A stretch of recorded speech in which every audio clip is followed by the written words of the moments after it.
Isang sponsor ko lang yan sa akin, 1 million mo. Yan ang offer ng manager mo? Puta. Ang kapal ng mukha nyo, magpa-offer kayo sa akin na ganyan. Ano ba makukuha ko sa inyo? Yung 1 million nyo, isang sponsor ko lang yan. Sobrang cheap naman ng manager mo. 1 million? Natulog ka sa pansitan, boy. Yung 1 million dito, pamimigay lang namin yan. Tapos, i-operan mo ako ng 1 million. Ang kapal ng mukha mo, ido ko, pak! Kukutugan kita eh. Hindi ito sa pagmamayabang ha. Ito ay advice ko kay Sultan. Ha? Galing sa akin to mismo.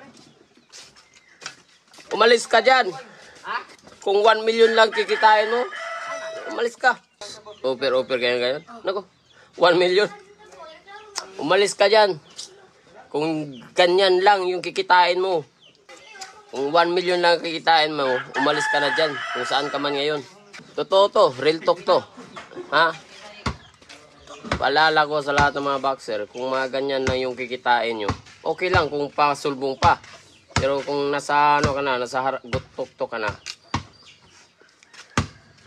buhay yung kapalit mo tapos kikitain mo lang barya-barya. Diba si Cuadro Alas? Kaya niya magbigay ng market value sa sarili niya. Magkano yung presyo niya? Ganun yun. Kasi karapatan nyo yan eh, mga boxers. Karapatan nyo yan, mga boxers. Na magbigay ng presyo sa sarili ninyo. Kasi talento nyo yan eh.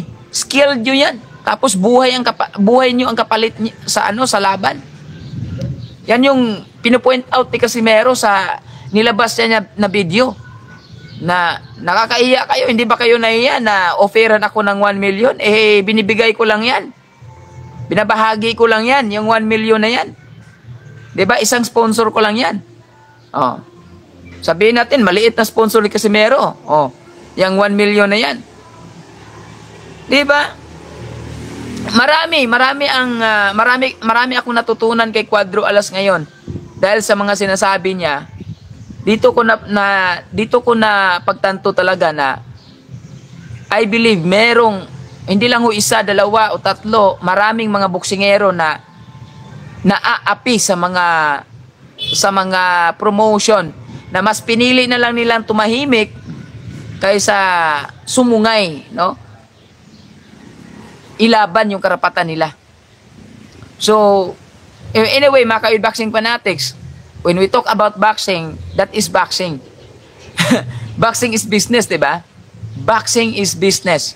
But, kung isa kang boksingero na walang bayag, na kayang sumungay, mag-stand sa sarili mong, yung sarili mo talaga, ikaw yung, dito, kawawa. Ang concern ko dito yung mga boxers, na pinili na lang nila yung tumahimik, kaysa sumusuway sa mga nangyayari ngayon, ginagawa sa mga promotion nila. Kasi natatakot sila na hindi nabigyan ng laban. Kasi parang sa tingin nila, ito lang yung promotion na to, ang tanging promotion na makakatulong sa kanila. Men, si Cuadro Alas Casimero, talagang, saludo talaga ako dyan. Angas man yan sa harap ng kamera, pero sa tunay na buhay, napakabait ni Casimero at marunong siya makipaglaban. Hindi lang sa ibabaw ng ring, makipaglaban sa mga taong nagbabalahura sa kanya, gumagawa na kung ano-anong hindi maganda sa kanya. At kaya niya makipaglaban kahit promotion man yan.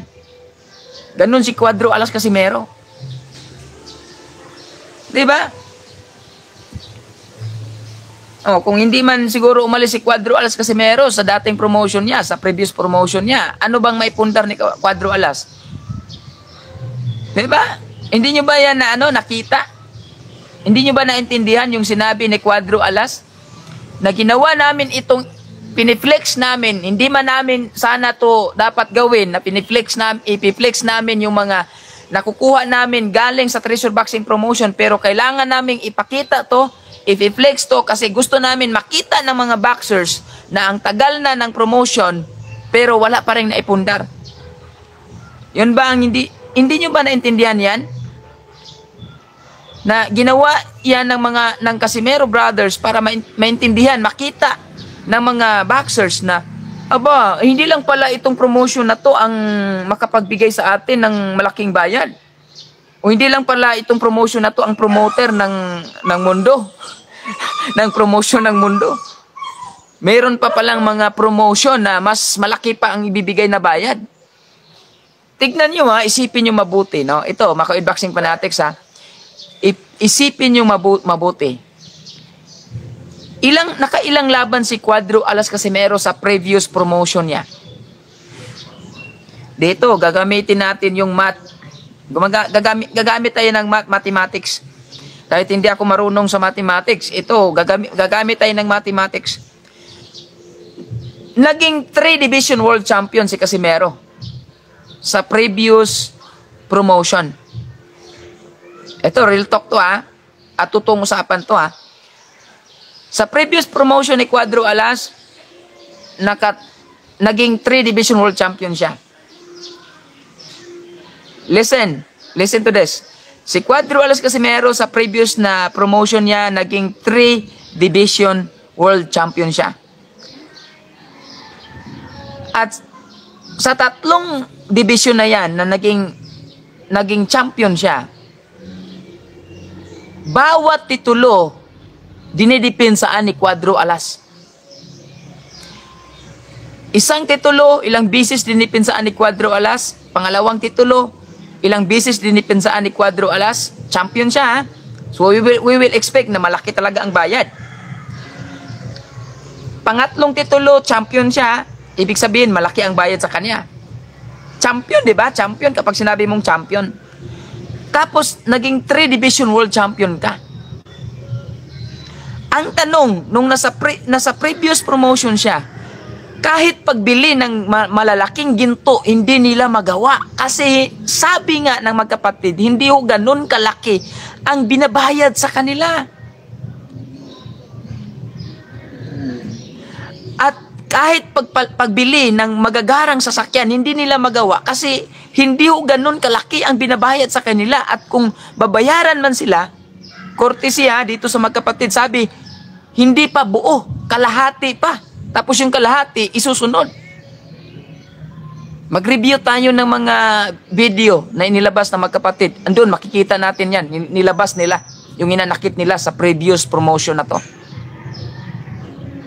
Can you imagine, 3 beses naging world champion si Cuadro Alas sa promotion na to?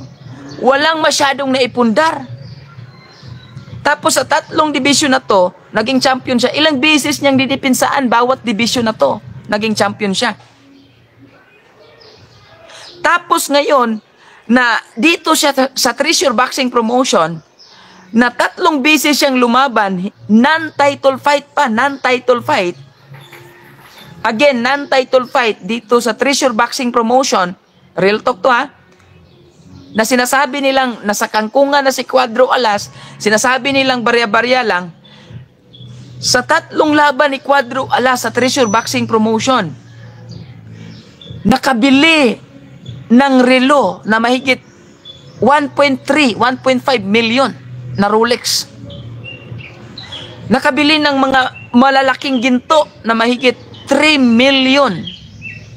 Nakabili ng sasakyan na mahigit 8 million. 2 sasakyan yun kasi binilan niya yung kapatid niya, si Coach Jason Casimero. Sabihin natin, 11 million, 2 sasakyan. Nagbigay ng maraming pera sa kanyang pamilya, sa kanyang ama, sa kanyang ina, sa kanyang mga kapatid. Bumili ng mahigit 150 hectares na lupa. Nagpatayo ng gym. Bumili ng mga gamit sa loob ng gym. Nagpatayo ng business ng 4 aces off-road na mga mamahaling parts ng sasakyan. At marami pang savings, milyones sa bangko. At marami pang milyones pa ang naitulong sa mga tao. Again, 3 laban niya sa Treasure Boxing Promotion na non-title fight, equivalent sa napakaraming laban niya sa previous na promotion na naging 3 Division World Champion siya, ang layo. Kaya sinabi ni Cuadro Alas Casimero, naalala nyo ba? Yung sinabi niya sa kanyang video, na 10 laban sa kabila, isang laban lang niya dito sa Treasure Boxing Promotion. My goodness, totoo yun. Kasi dito dito makalculate natin. Makalculate natin dito. Totoo talaga yung sinabi ni Cuadro Alas na isang laban niya sa Treasure Boxing Promotion na title fight, 10 laban doon sa isali pa yung title fight sa isang promotion. Diba? Ang pinipoint out ni Casimero dito para magising lahat ng mga boxers na marunong silang magtayo at mag-price sa sarili nila. Ganun si Casimero, kaya dito nakikita ko si Casimero magaling talaga na boksingero. Hindi lang magaling si Casimero magbinta o magmarket na kanyang laban. Kung hindi, talagang may bayag siya na ito yung price ko. Ikaw promoter, kaya mo ba akong bayaran na 50 million? Kaya hindi maintindihan ng mga tao na ang mahal naman ni Casimero, ang mahal naman ng bayad. Kasi alam niya kung magkano ang value market niya. Kaya hinahabol pa rin siya ng promotion. Kahit yung previous promotion nga niya, hinahabol siya hanggang ngayon, hindi makamove on. Diba? Real talk ho yan, Makauwid Boxing Fanatics. Kaya huwag kayong magalit kay Casimero, kasi karapatan niya yun na magbigay ng kanyang sariling market value, price. O ano magagawa niyo kung yun yung market value ni Cuadro Alas? O, kung talagang napakamahal, bakit meron promoter na hahabol sa kanya? Sige nga, yun yung isipin natin mabuti. Hindi lang kasi belt ang hinahabol ni Casimero dito eh. Yung future ng family niya, yung future ng kanyang buhay, yung mga sa anak niya, sa kanyang, di ba kasi hindi habang buhay si Casimero, nakikita niya yan. Naintindihan niya na hindi habang buhay magbubuksing siya. Kaya yan ang dapat isipin ng mga boksingero ngayon, lalong-lalo na yung mga baguhan pa lang, naging rising superstar pa lang, hindi pa naging world champion. Oh. Hindi man kayo tinuruan ni Cuadro Alas na susungayin yung mga promotion ninyo, pero tinuruan kayo ni Cuadro Alas na makipaglaban sa sarili ninyong karapatan bilang boksingero. Na kayo ngayon mga boksingero, may karapatan kayo sa sarili ninyo dahil sa inyo kumikita ang mga promotion. Kung wala kayo, walang kikitain ang promotion, walang sponsor na napapasok, walang sponsorship na papasok. Kaya huwag kayong magpapaapi sa mga promotion. Babayaran lang kayo ng barya-barya, okay lang sa inyo. Pasalamat kayo ni Cuadro Alas na tinuruan kayo kung paano lumaban sa sarili ninyong karapatan bilang boksingero. Kaya saludo ako kay Casimero kasi may bayag siya eh. Hindi lang si Casimero dito angas sa kamera. Kung hindi, ako na-experience ko kasi nakasama ko siya eh. Napakabait ni Casimero at matulungin. Pero ang isa pa dyan na talagang naamis ko sa kanya ay marunong siya makipaglaban sa buhay niya. Diba? Yung mga personal na problema, yung mga yung mga pinaglalabanan niya ngayon, na mga naninira sa kanya, talagang nilalabanan niya, hindi niya inaatrasan. Diba? Kahit sinasabihan siyang bubo, sinasabihan siyang kangkong, sinasabihan siyang buhingal, ano-ano pa, wala kay Casimero yan. Sabi ni Casimero, nako, hindi ako natatablan yan. Ang dami ko nang napagdaan ng laban. Naipanalo ko na. Diba? So mga Makauwid Boxing Fanatics, sana yung mga boksingero natin ay maintindihan nila at mabuksan yung kaisipan nila na itong ginawa ni Cuadro Alas, hindi lang sa kanya.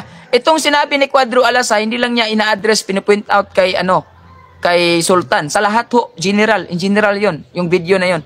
In general, para matauhan lahat ng mga boxers. General yon, hindi lang yung kay Sultan na huwag kayo papayag na bayaran lang kayo ng barya-barya. Tapos, ibubuhis niyo yung buhay ninyo sa mga laban, tapos okay lang sa inyo, babayaran kayo ng barya-barya.